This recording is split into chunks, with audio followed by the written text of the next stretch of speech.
Okay, as promised, smart cleaning biz, this is called the buffer. What is a buffer?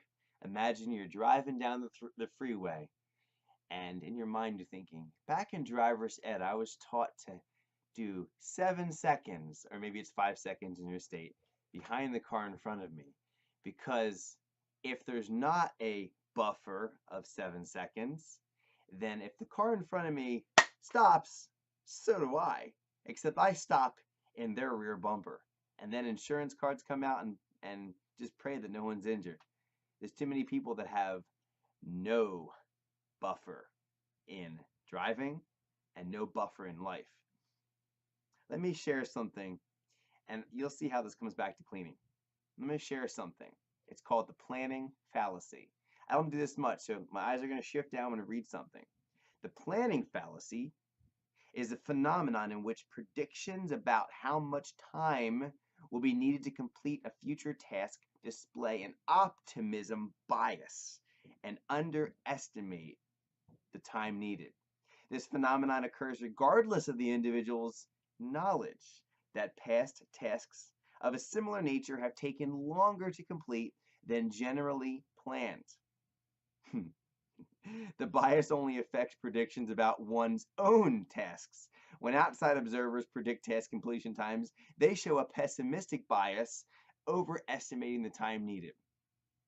When you do something, whether it's driving to work, driving to a job, estimating a job and how long it'll take, when you do it, you underestimate because you have a bias, optimism bias. It's the planning fallacy.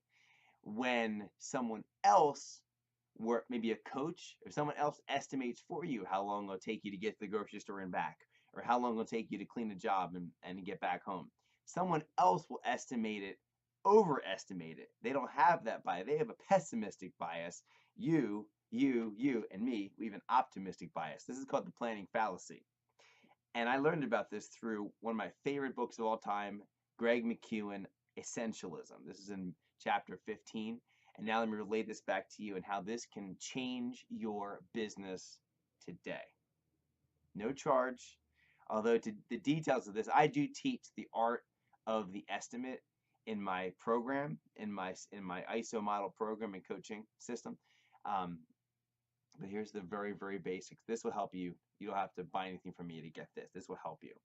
The buffer, okay? When you have the courage, if you're charging by the hour, to make the switch to charging by the job, which if you want to start making a lot per hour, you're going to want to make that shift. Go back and look at my first couple videos I made on this. I think it was episode 1 and 2. Okay? You have to get to the by the job. And to get to a successful by the job style of estimating, you need to understand this buffer. If you look at a house and you're thinking, oh, that bathroom, that'll take half hour, add 50%. That's the buffer.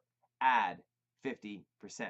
That half hour, 45 minutes on your in your estimate tally. That kitchen, the refrigerator, the oven, hour and a half. Okay, that'd be 90 minutes. Add 45. 2 hours and 25 minutes. Okay, do this the whole way. Or look at Macy's. That whole house, I'll be done the house in 3 hours. No, it's going to take you 4.5. I'll have the house done in 9 hours. No, 13.5. Okay, big job. Oh, that's about 20 hours of work. No, 30. Okay, so when you do your estimates, do it off of the 50% buffer.